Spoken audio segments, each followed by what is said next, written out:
over the last 10 years, I've been undergoing what is, for me at least, a massive transformation. And I've been thinking a lot about what identity means, the identity that I present to the public, the identity that I present to my friends and family, the identity that I present to myself. And sort of, I think with that comes a need to face yourself honestly if you're going to find your freedom. And I think our brains like to compartmentalize things, and I think this is why we often get defined by society, by our work or what we do. I mean, who hasn't felt their blood run cold at the question, so what do you do? It's like, then, well, I'm an accountant and I'm also a grindcore enthusiast, and the reaction of horror, you couldn't possibly be both. So we start to believe how we get defined, and it sort of becomes normalized a little bit. And it's the same for music genres. It's easier to compartmentalize. Like, this artist is hip hop, this artist is progressive, they're folk. It's I find it quite reductive. And the whole definition of oneself becomes this sort of inhibiting self-fulfilling prophecy. I know for me, it took courage to be comfortable with my self-evolution, to transform myself according to what my body and mind was telling me, and to ignore the voices of society to whom I'd presented visions of myself. And I think only when we have that fluidity, that freedom in ourselves, can we get to a world where those sort of destructive forces subside and we start to make progress. The music of my guest today is like an evolutionary odyssey to me, from the beginning to the end of a song, from the beginning to the end of an album, and really, when I think about it, about the entire catalogue. And for me, Chthoni, the latest album, it achieves really, like a remarkable portrayal of perhaps what it's like to be in a world that's transforming, and equally what it's like for oneself to be transforming. There's moments of turbulence and tenderness. It feels like I'm, kind of on a precipice, staring down into a hole. And there's mysticism, there's beauty, fantasy, malevolence, and the sort of fear and euphoria. I want to pick out one track, which is the album's closer, Corpus Sonorum. And for me, that sort of sonically depicts, kind of like the knife edge on which we live, how quickly and easily we can kind of descend into hell, or depending on your point of view, or we're already on our way there. From a spiritual perspective, it feels like the kind of the soundtrack to Kali Yuga, this sort of manifestation of moral decline and self-destruction. Maybe you'll feel differently, but it really is a remarkable piece of work, as is the whole album. Now, before I crawl any further up myself with words that make no sense at all, I'm gonna welcome my guests, Dalila, Kayros, and longtime collaborator Danilo, Casti, to make sense of it all. So both of you, welcome. Thanks so much for coming on and persevering while I did my introduction. Thank you. Thank you to you. Thank you, Gilles, for having us here. Yeah. Not at all. How are you both doing then? How are you feeling? Because the album came out beginning of April. How are you sort of feeling once the dust has settled? Can I talk? Mm-hmm. I think, yeah. I mean, it was it was a very we were waiting for this moment like quite a long time to see the last album that was in 2022. Yeah. So yeah, we're feeling very good, and how the reaction of the people also was. We really like that. What we really want to say, we achieved that. So even you introducing Corpus Sonorum in this way, you really get what we aim to tell to the people. So yeah, and starting from I like also starting from the end. Yes, because it's something in the meaning of the deep meaning of the album itself. Yeah, starting from the present in a way to dig to the origins of what bring us to what we are living today. So why our earth? Why the terrain we walk every day is becoming what is becoming now? Why and why? What are the reasons? We don't find any reason. We're not looking for answers actually. Yeah. But we're just walking in the edge of the feelings, and in the same way digging into the ground and try to find what it was before, but we don't have answers, of course. Yeah. Like what was before, but also what probably could be in the future, another way, of thinking and living the earth. Yeah. So It's interesting, I think, how how we all have our different,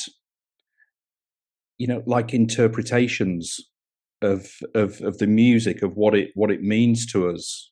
Sometimes lyrics are, the meanings are very obvious. Sometimes they're not. And I mean, this record was, I mean, it's so powerful.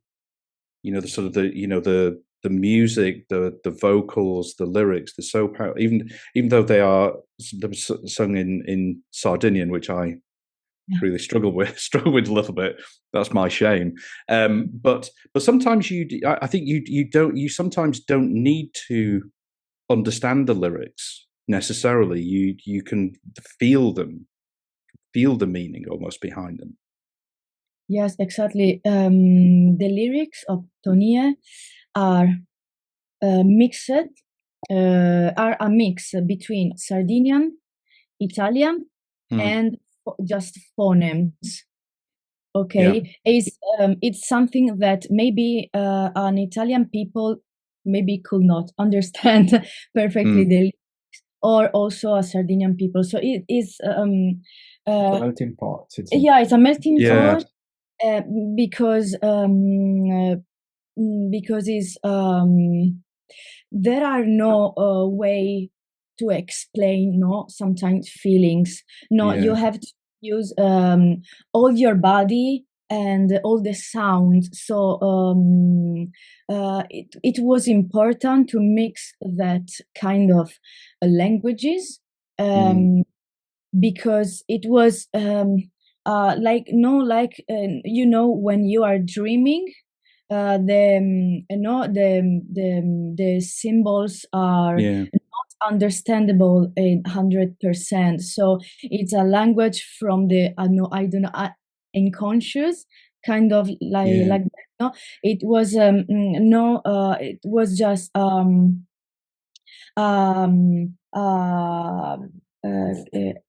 fall, kind of waterfall flowing from my from my hand, mind, mouth and head, because some lyrics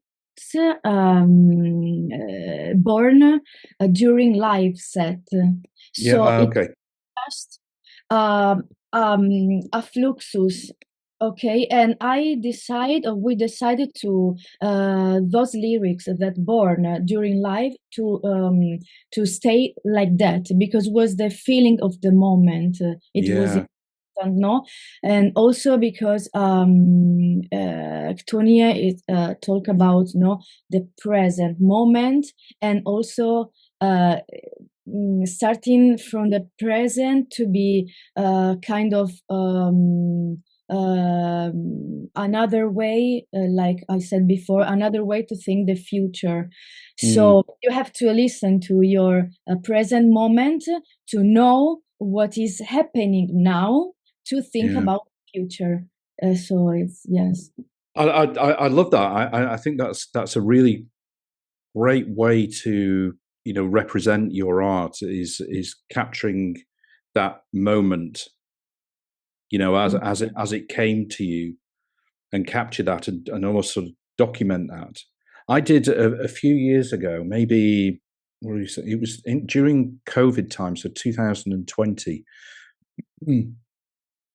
I did it was a writing workshop, and a stream of consciousness writing. And it was the first time that I'd done it. And when you were talking there about, you know, kind of capturing your, you know, what you were feeling live, also capturing in your dreams, and it was almost like that. This emotion, or all these sort of feelings that were perhaps, you know, being kept down, started to sort of come up, and it was, oh my God, it was insane. It was so, I was like, oh, I didn't know that. That's kind of crazy. But the record, I think, it feels sonically a bit more diverse, I would say, than previous records, than Animami, perhaps. Feels, Yes. you know, and perhaps a bit more. I'm going to say improvised, but the I don't know. That's how it comes across, because I think your music always sounds, to an extent, improvised. You know, there's a spontaneity to it. This one, perhaps, even more. Yeah, that you get another point about this album, how the process of the creative process of this album comes, because while Animami was mainly album of composed piece on the studio and then played and recorded, this one has a different process of creating, because this album was born while we were on tour. So we start to get kind of sorry about kind of bored sometimes after after we start to play after a few months. We start to get bored about exactly. the previous Bored album by ourselves. No. yeah, because I'm kind of yeah I need all the time to find a way to do new things, and Animami was the album that was really strongly need to be like that. You can't move the things. It was like, oh my God, I can change this, I can change it. So we need another shape of presenting the music live. So while we were on tour, we start to add moment of improvisation. Those moments of improvisation became like kind of half-structured pieces. And we start to remove some pieces from the live track list, and introducing these moments. And these moments gradually, they were like unshaped pieces, but they moved from one side, then they moved to another side, and it was kind of blobby pieces. Yeah. And then it was a name of this kind of feeling, and they became kind of feeling. Then there was a turning point, which was when we went on tour in the summer of 2023.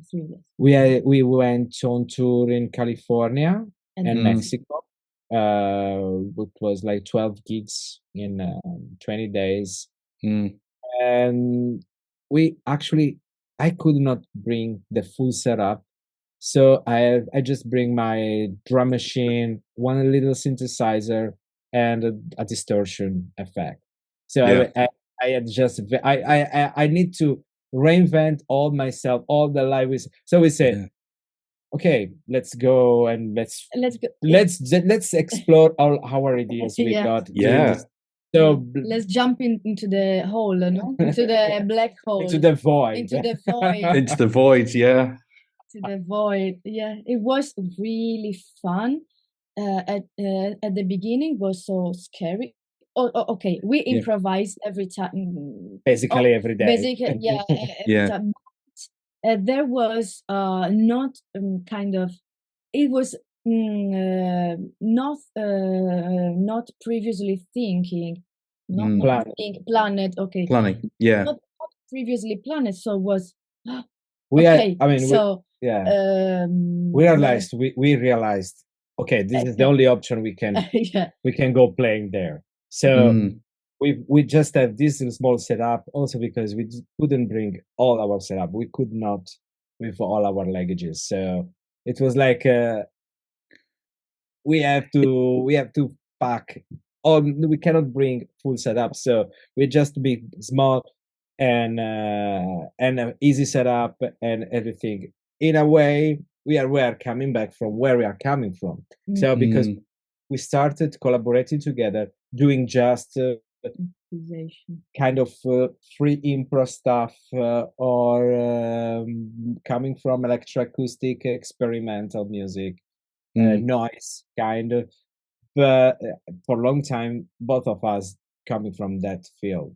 So, and also in my former experience in another tour in US, I was telling to Dalila, look, where we are going is a scene about where we are going in a places that are organized mostly noise and improvised music, and day by day we will transform ourselves, because what I really like from those guys, that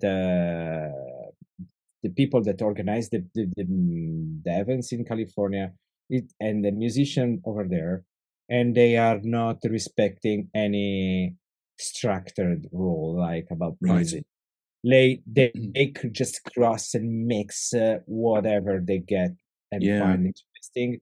With the only thing is about the sound, and they mix kind performance, and you may find a kind of Korean dancer playing with a noise experimental guy doing harsh noise, with another guy from Scotland with doing traditional music, all mixed together, and deconstructing everything. So just not an additive process, more like deconstructing process. So when we've been there, we tried to approach our music in the same way. So, okay, we have this palette of sounds. Let's try to mix, change, and try to be a push, and also trying to push in the boundaries of what we were doing before. And how did that make you feel? Was that a scary place to go to? Because the reason I ask is because I mean, I'm trying to do a sort of similar. I mean, I played when I was a kid. I played the cello. That was my instrument, and I did it. I did all my exams, so I had a framework. You know, and back in those days, you didn't move outside that framework. You know, it's quite restrictive. And now and I gave it up when I was 16 or 17, and now I'm starting to play it again. But I'm trying to change my mind from how I previously learned to something of what you're talking about, which is more improvised. So it's not easy. So I'm interested how you find that whole thing of improvising, either individually or together. Good question. because it's not something that you may think about, no? Or better, for me it's natural, because since I was 3 or 4 years old, and doing weird sounds, and when I was a child, I was all the time singing singing. And when I didn't know some lyrics from from songs, and I start to improvise because I didn't remember the lyrics, so I have to go on singing. So I have to I had to yeah, go ahead. So I had to invent. So maybe for me it came from that experience, but also maybe is a concept that guides you. Because if you are thinking about pushing boundaries and imagine in your head kind of maybe imagine some image, maybe I don't know, some it can be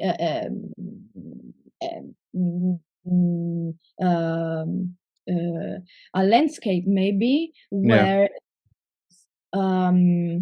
there's no boundaries. So, and if you start feeling this state of mind, all your body start to follow your state of mind. It's I think it's kind of it's like that. I don't know for you, but yes, it's something, some idea, that you prepare in your head, and just your body follows this. It's a good point. It's a good point. I feel like Dalila, but the reason why I start to, since I'm not a singer, so I have to produce the sounds by other instruments. I come from guitar, so I may say I start playing guitar with hardcore bands, and but after I start to make electronic music for. But I was not I was going to get the sounds, not get composition. So basically I always start to check looking for sounds. So when I'm using a synthesizer or whatever software, at the beginning I was trying to push the limits of a plugin, of a time stretching, of a little tiny piece of sound, try to, without really understanding at the beginning where I was going to. So it was a destructive process of the sound itself, or exploration of the synthesizer, pushing the boundaries and pushing the limits of all the machines, trying to get something I never heard before. So in the same way, when I'm doing music using those instruments live, I'm trying to do about the same. Of course, now I'm more experienced, so most of the time I know where I'm getting to. When we play together, there are cross points of two different paths that we never get where that we were crossing path we never went before. And sometimes sometimes it's unpredictable.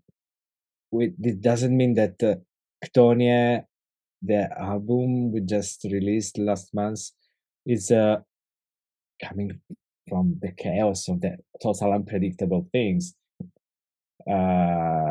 Because there is a refining process, of course. And, and also because what we want to say with the sounds must be also in a way understandable from the people. So this is the starting point of the process, and the starting point of the process coming from the tour. So we throw away a lot of unuseful things, so we empty out to welcome new things, to give the space for new things, new paths, new possibilities with the sounds. We have these strings of possible combinations and Also, yeah, and so those blobby parts, those became kind of song to be structure, kind of getting solid a little bit. We refine, we polish, and we start to build and find the structure, and then we arranged. 1 year ago, we were working on the studio to prepare the album, basically. So yeah, it's a mix between the chaos, the I don't know, the heart and the mind. To be no, it came from the unconscious, okay, or the heart, but the mind structured it to structured it to be understandable. For instance, that makes sense. Yeah, in 2 pieces in particular, in Susneula, that is the 7th piece. 7th. I think it's about the 7th. Yeah, I've been listening to it a lot. yeah, 7th and the 9th, Corpus Sonorum. Yeah, they were completely improvised live.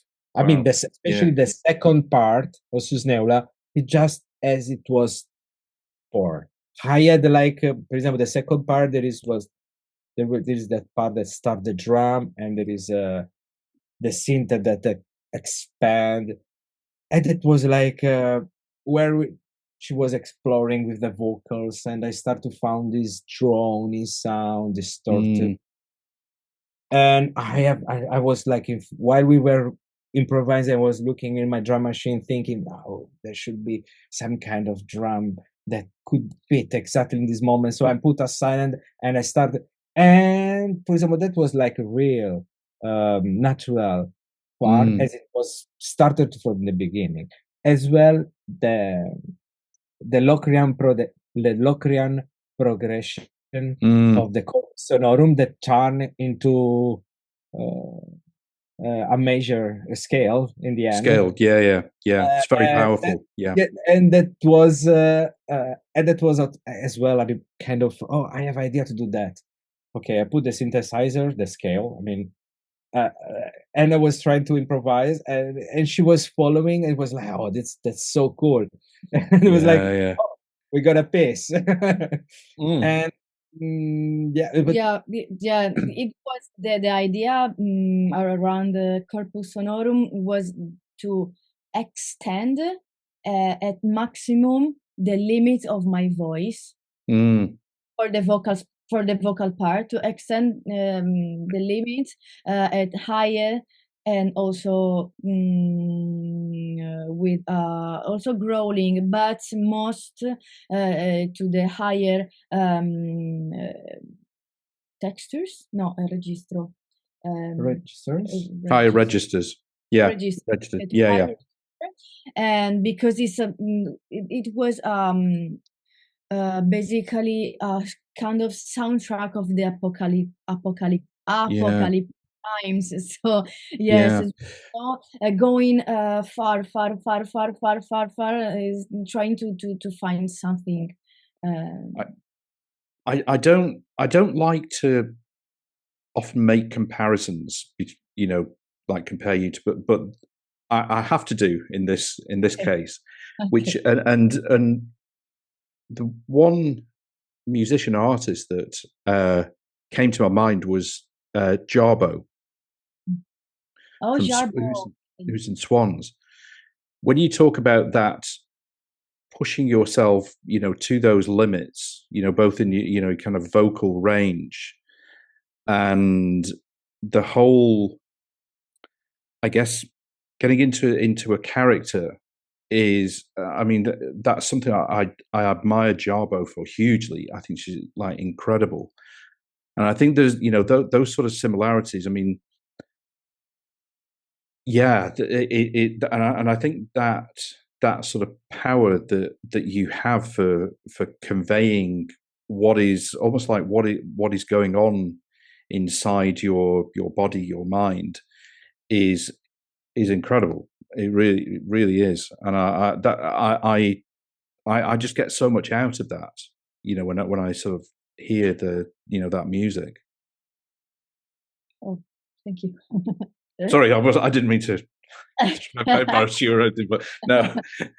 No. If we talk for a minute on when you were growing up, and the sort of influences, not just musically, but kind of things that happened as you were growing up that influenced you, whether that's events or if it's people that you were hanging around with. What I guess sort of interested in what has made you who you are now. If that's not too personal a question, anyway. Yes.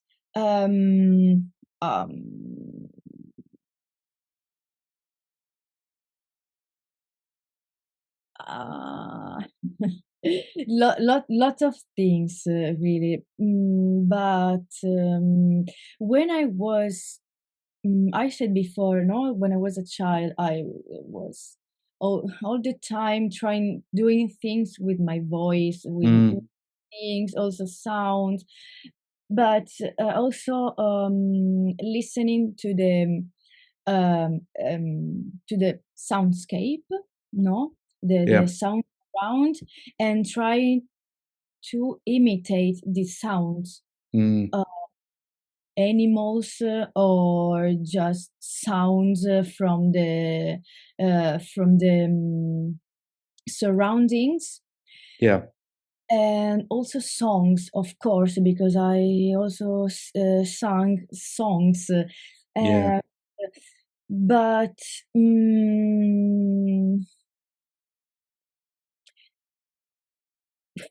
for sure, when I was adolescent,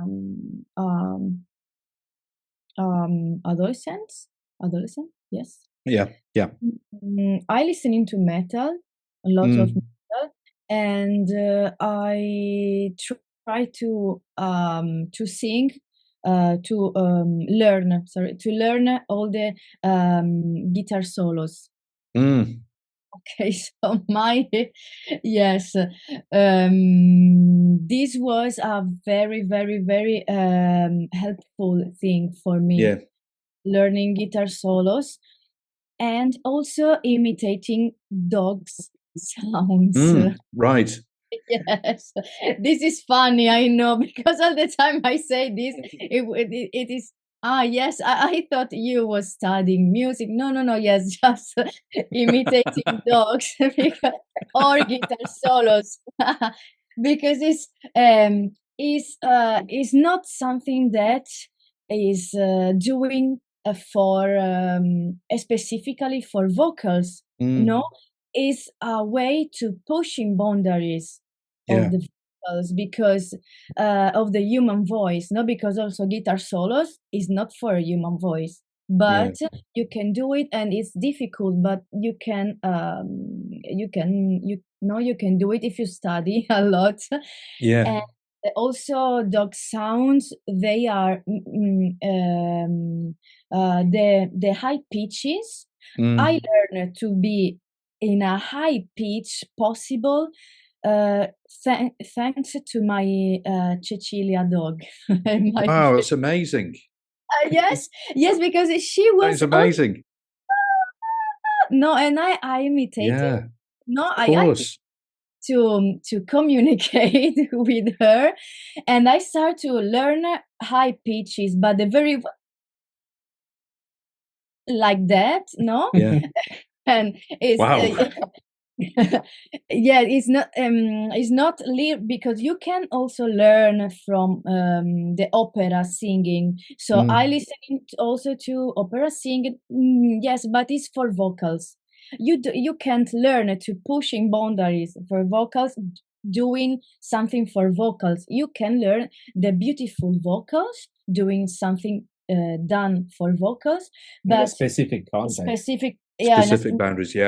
Yeah, but I'm interested in extend the possibilities, so I have to find something that is not doing for vocals. Wow, that's incredible. Yeah, and also of course of course, one of my influences is the Amanda Galas. Mm. And also listening to electroacoustic music come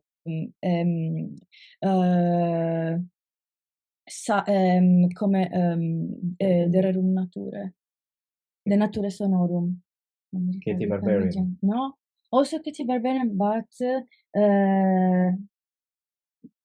Sonorum. This was, and also from Parmigiani, The Natura Sonorum. Also, when I was learning to pushing boundaries, there was the Amanda Galas, and also Barbara Hannigan, if you opera singer, that but there is one specific opera that changed my life forever. That is The Mystery of the Macabre from Ligeti. That is a weird and obscure and crazy piece for orchestra and vocals. This was this changed my mind. This doing sense, this make sense to my weird experimentations. So I done this weird experimentation, but they was kind of chaotic, no? And with the Mystery of the Macabre, everything had finally sense. Because it was pushing boundaries in a weird way, but also ordered way, composed way. So this changed my mind and pushed me in a very also not just chaotic, but also in a come si dice modo ordinato, in a ordered way. I don't know, in a systemic way, maybe systematic way. Yeah. That's incredible, Dalila. The last thing is I think it's the main thing of the latest album. So there's the concept that guide us to do the music we do with Tony. That is, the voice doesn't have to be pleasurable in a comfortable way, but it must convey what is happening around us in the present moment. So apocalyptic time. In this apocalyptic, so absolutely, I completely agree. Have to cover all the spectra of emotion. For me. From joy to desperate emotion, and also to rage or to sadness. I don't know, all the spectra, because it's complex. Absolutely, that's amazing. I completely admire that. How you've gone about that. And what you've achieved with it. Was that when this was happening, when this sort of started happening, were there people around you to encourage you to do that, or is this something that was just natural to you? You just had a natural desire to. Yes. Yes, it's mine. I have no musician in my family. But my mother sings with me. Sang. Yes, sang. Was singing. Was singing. When I was a child, she I sang, no, and maybe she helped me to, okay, this was beautiful, this was maybe try again Yeah. to be better, no. But and my mother, neither my father have music studies They're not or musical. play. They are musician, no, or play something, no, nothing in my family. And Yeah. no one in my family. And but they was happy that of my desire, so they encouraged me in a way to do that, and also without um um uh, um without I don't know, without limits, I can say, you know? Yeah. I start to study music, jazz singing at my 20, I think.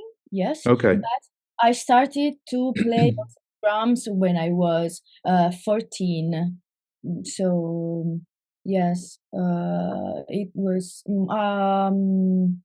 yeah, I play and sing since I was a child, but I started to study at my 20s. So I think also, I think that's why um, I'm so free in a way, because those limits that maybe a conservatory give you or give or to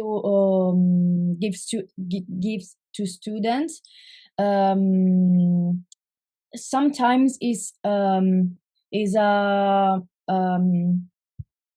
way to not be free with yourself, you know. I don't know if I am clear It's with my you are, yeah. academic studies basically sometimes, especially in Italy, that shapes your mind, no? they make musicians in some very strict categories. Yeah. Especially when you're doing classical studies, or so they form you to be like that, like the copy of the teachers. Yes.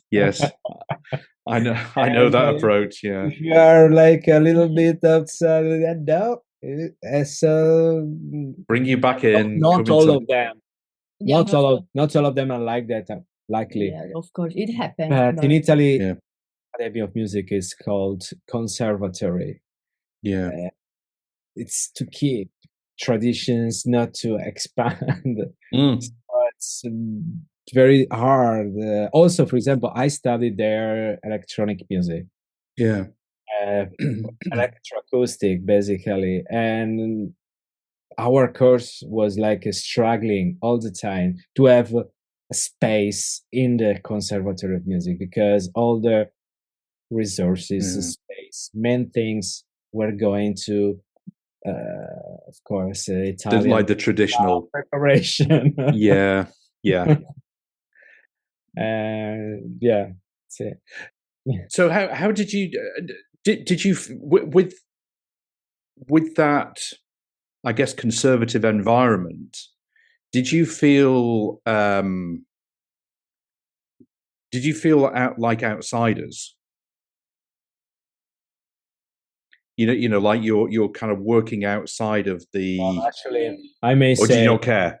So, can I tell you honestly? Can I tell you one thing? I feel course. the word is conservative. I feel like outsider every day, all the time. Since I was born, and even today, there were I see. I mean, you know, how the I ask you one thing. How, for example, how the people listening today the music?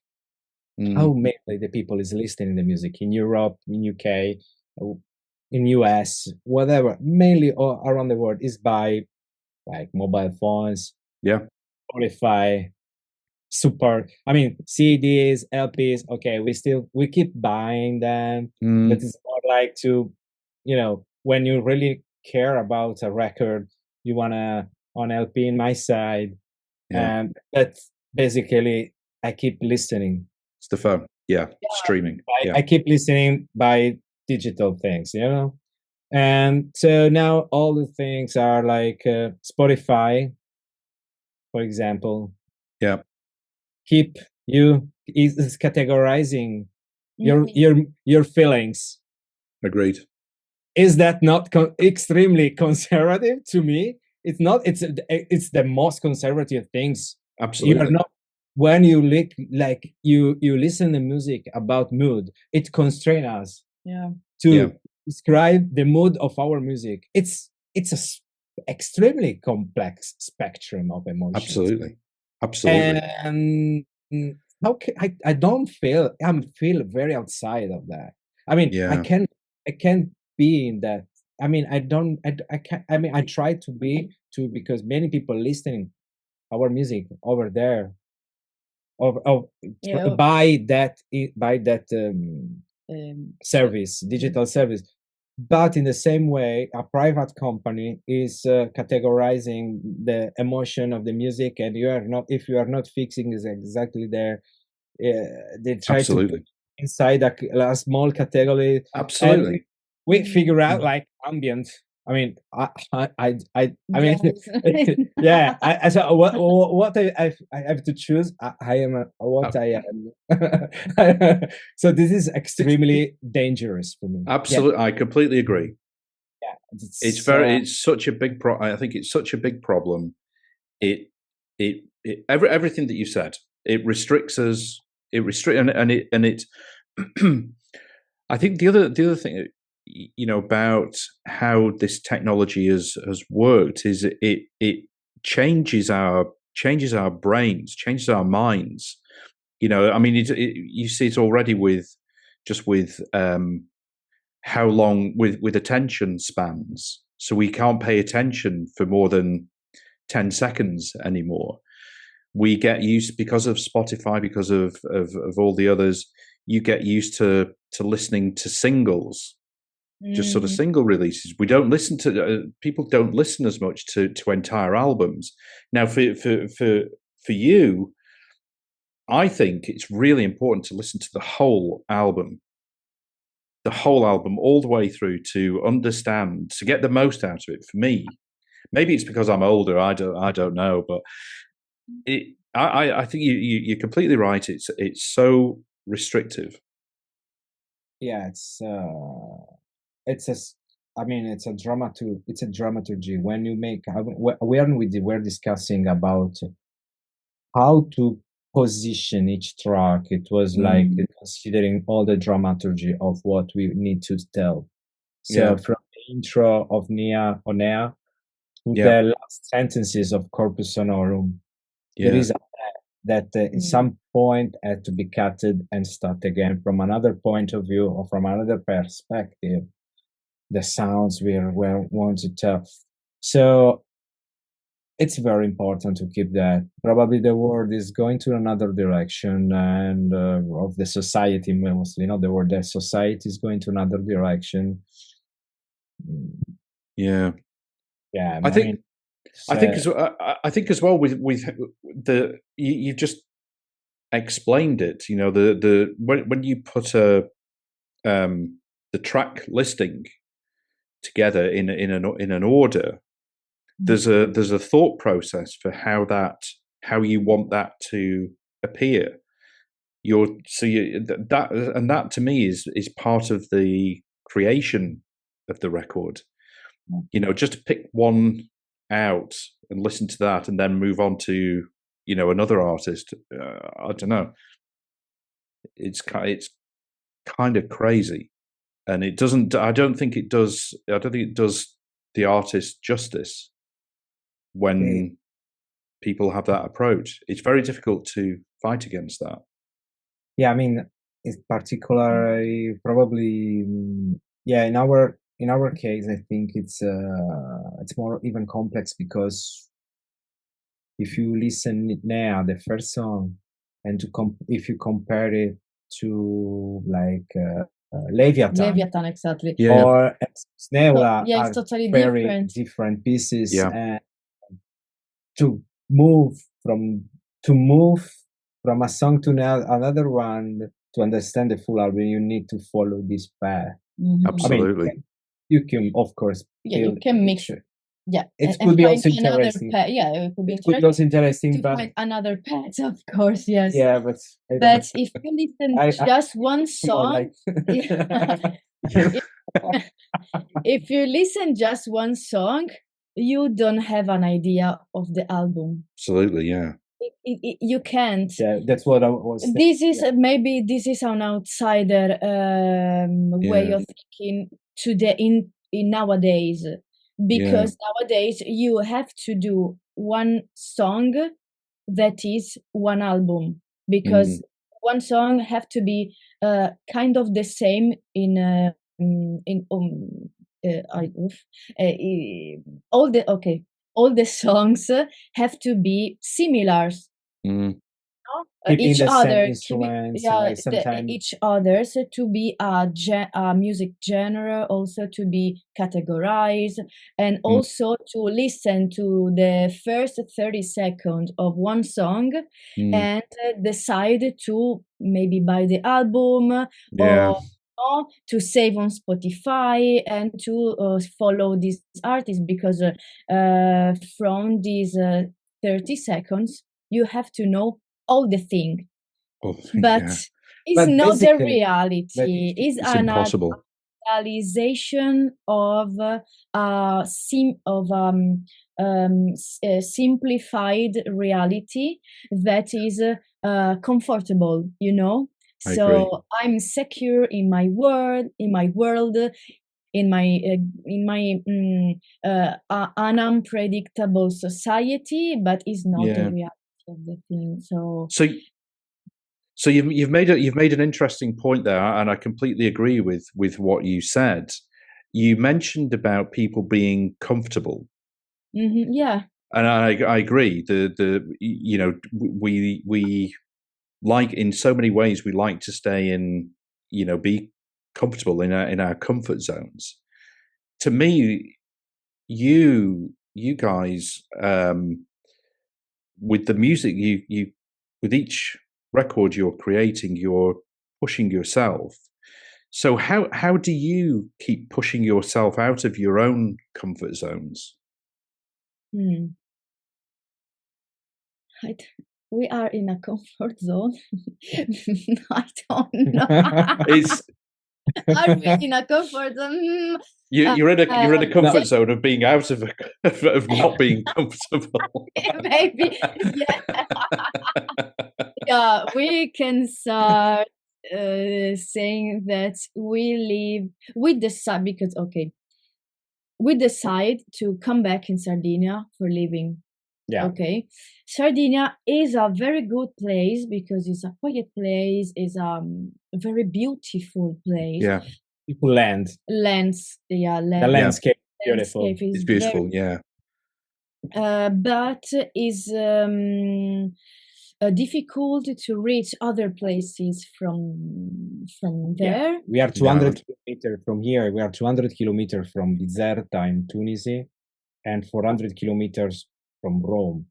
So we are in the border of what we can call Europe. In the border, inside the border, because we are in so traveling from here, meeting new people. It's always it's a big struggle. So it's really comfortable.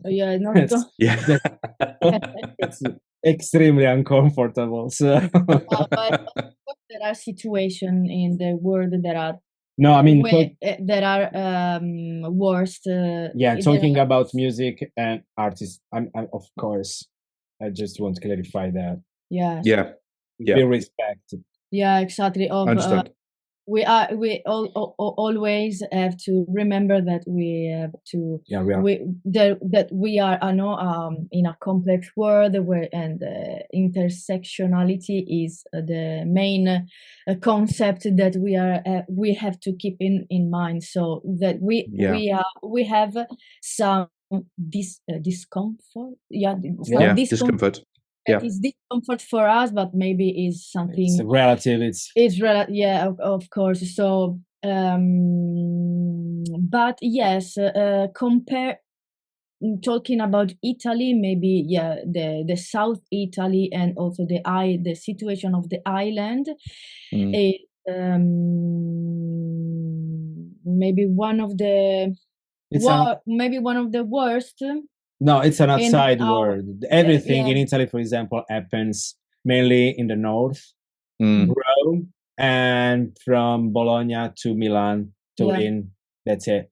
Yeah.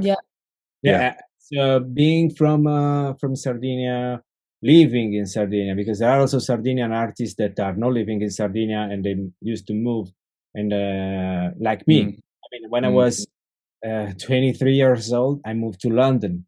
So I spent some times there. Then I moved to Poland. I used to travel in Portugal. I moved around Europe just to find my place and to also to find place where I could develop my heart. But then I come back to Sardinia. That's not exactly the most ideal place when you need to connect, to travel, and it's always a big struggle for us, especially as musicians. Especially, that's not easy. Tourist musician, yes, and also touring is very tough. But we touring and we pass all the difficulties because we. No. And also we are not from we are from worker class family. We are not exactly what you call like I mean, our family are not businessmen. Basically, we're coming from working class. So from working class, yeah. So, and we're proud of it. Absolutely, yeah. Or also I have family from shepherds. Shepherds. Shepherds. Yeah. And they work in the earth. So maybe it's from that. No, all those mixed situations. Sorry, go on. Yeah, same as for me. My family, both of my grandfather were working on the salt mines that are to here, the biggest ones, South Sardinia, and my father as well come from the factory as a factory worker. So, coming back from what you asked before, you asked what make you what you are today. I may say I never felt comfortable to get what I have now. It was always a big struggle, and even to get have the possibility to study at the academy of the conservatory. It was a long process. I could not do it at 19 years old. I had to go out, work, keep the money and go back here to do it here, and then everything from here. So I may say, comfortable to get out from the comfortable zone to make the music. I don't know what is comfortable. If say for example, you got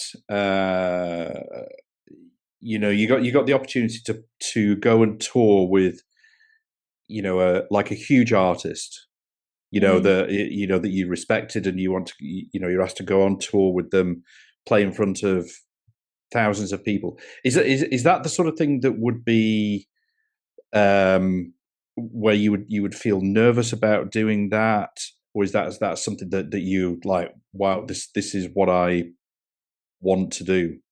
Yes, this is what I want to do. What I want to do, yeah. That's exactly what I'm looking for now. We've just got to get over the problem of getting off Sardinia. Also because we actually it's difficult to get an audience, especially if you are not connected to the where the things are happening mainly.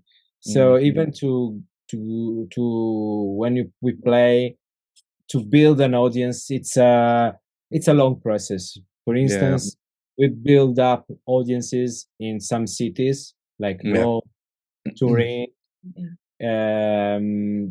and because we go one time, you get an audience, then you get wider and wider and wider. But especially when you're touring in Europe, for example, some places we already build up an audience, but to strengthen this, surely it's necessary something like being with a big band, ensure like maybe a bigger audience and many people can get in touch with the project itself. So that's something very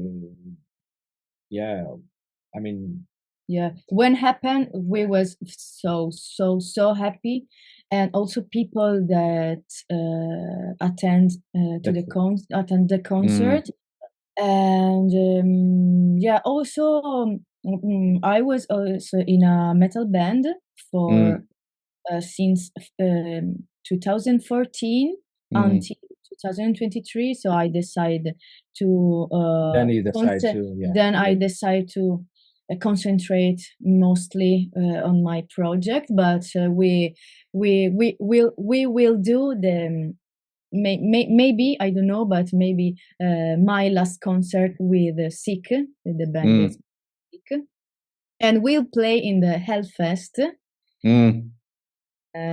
So there next month. Yeah. Okay. So it's thousand of people. Yeah, of course. Yeah. So I'm happy, and also when we support some band like I don't know, Outer and Punisher or Godflesh or Me and That Man or Lunch, it was I felt in my place. Okay. Yeah, of course. Yeah. Oh yes, and so. I mean, just as an aside, there's also Roadburn Festival in. I played also. Yeah. Have you played there? With Sick in 2018, but okay. We are we strongly desire to. We'll try to be there next year. Yeah, I think you should. I think you should.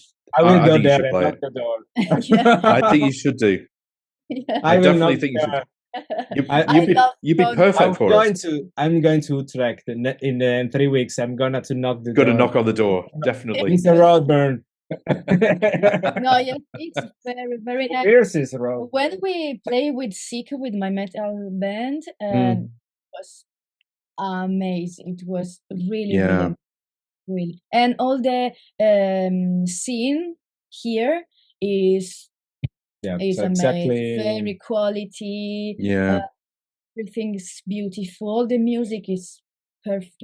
I don't know. Yeah, I think the context. I went there not this year, last year with I was going around the UK and Europe with a band from the US called Def Club. Def Club. Yeah. So I know Justin very well, who obviously has 31G Records. They were touring with an Austin band called Fuck Money. And they were touring in the UK and some dates in Europe, and also, quite about 3 weeks. And both bands played at Roadburn, and it was amazing. I mean, it was so good. But but also the kind of the variety of artists playing there was really, really interesting. Really interesting. Yes. I think that would be great if you could play there. Thank you. We hope. So I'm one other thing I'm interested in is as you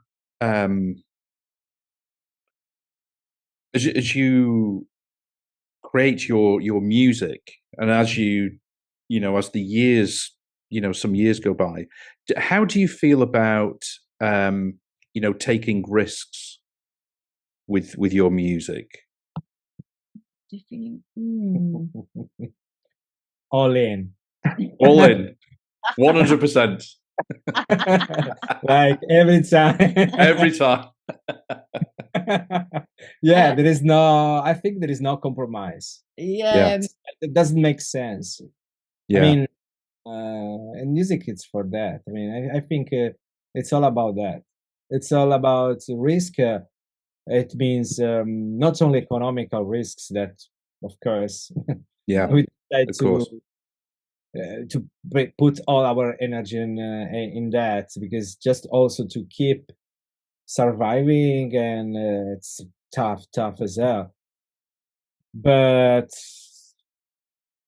I mean, we there's nothing to keep anything from doing music. I think that I mean avant-garde. I mean, I started doing avant-garde music, like extremely experimental music with theater, experimental.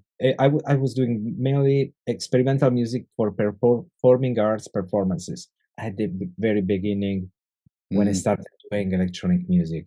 So everything was like pushing boundaries of expression, of context, of making performances, materials using that. I remember one of the first performances we've done with my former theater company was about Prometheus. So,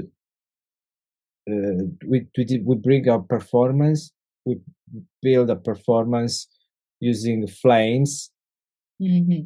So the concept was to bring the fires to the humans. So we make a performance using flames. So we use very inflammable materials like alcohol. Yeah. With a kind of mutoid balance, and then we develop kind of reactive flame thrower systems. So with a speaker mounted on a gas with the gas flowing from one side to the other side, and for each bass sound like wow, with it was like the sequence of the flames was 1, 2, 3, 5, 8, 13. Wow. So it was and 13, and then that's it, because it was a full. We also try to follow the Fibonacci number series. Yeah. And to do that, we do it in a big. Of course, we could not do in the theater. In this festival, it was 2001. With my friends, we were mounting this performance for 3 days without sleeping, with 5 gas tanks connected all together with 200 meters of gas pipes. We checked each connection because it was a big, huge bomb. Yeah. And it was an incredible performance. We done all full only once, but the people still remember about us doing that thing. And wow.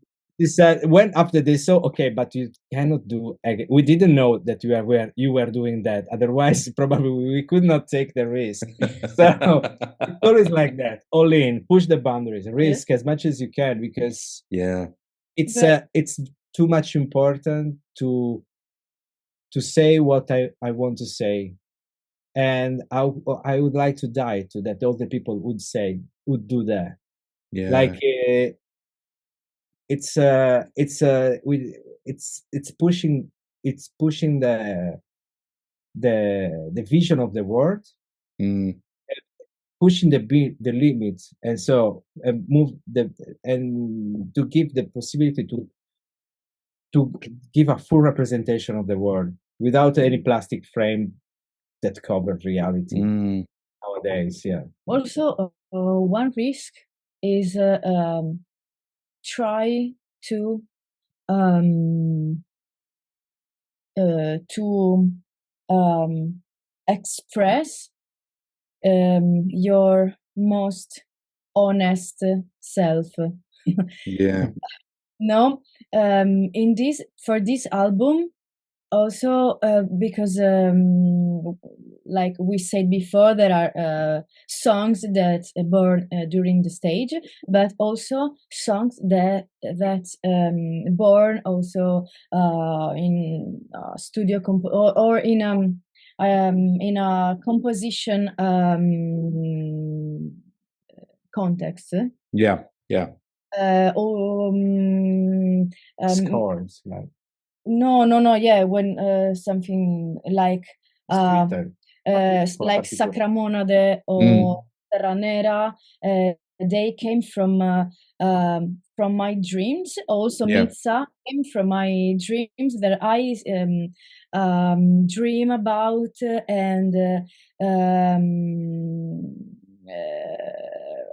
and after that I came in the studio to write them. Okay. Amazing. And this is I tell to myself, okay, this time I have to compose during the night because maybe I am tired. So my mind can put limits or can put boundaries. Okay, I'm tired, so I do the not something like the first thing, the first the first melody or the first musical idea there came without overthinking. Yeah. Okay, so if I'm tired, I can't. I have no. There's no way to overthink because I'm tired. So I push myself in this way to avoid overthinking over. And this is, I think, this was for me in this moment the most honest way to express the music. So this is also risky because you are expressing yourself without, like naked. No, you are naked because because maybe you write something. No, I don't like it. I have to overthink. But in this case, I try to avoid this thing. And express what I had inside, and yes. So and now when I am on stage thinking and playing these songs or this music, I'm feeling balanced, kind of balanced, because it's something real. I felt this music, this album, like real for come si dice di più più degli altri album. More than the other album. Yeah, more than the. Okay. You feel it like representing yourself. Yeah, exactly. And your vision of the world in a way. Yes. Yeah. Yes. Without think, okay, this is maybe outsider, it's not outsider. Okay, fuck. Yes, that's that. Well, that sounds like a good place to stop. On that really sort of positive note about what the record means with the word "fuck" at the end of it. It's brilliant.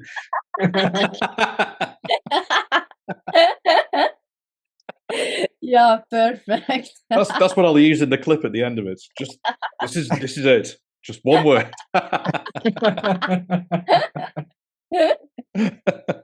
Maybe you can put a beep with. Put a beep. Oh, there's swearing all over the series. It's totally fine.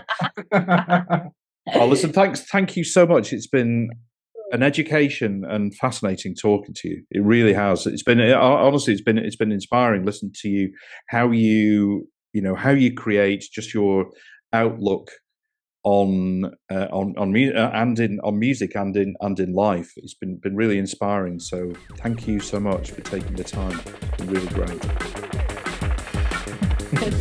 Thank you, Jay.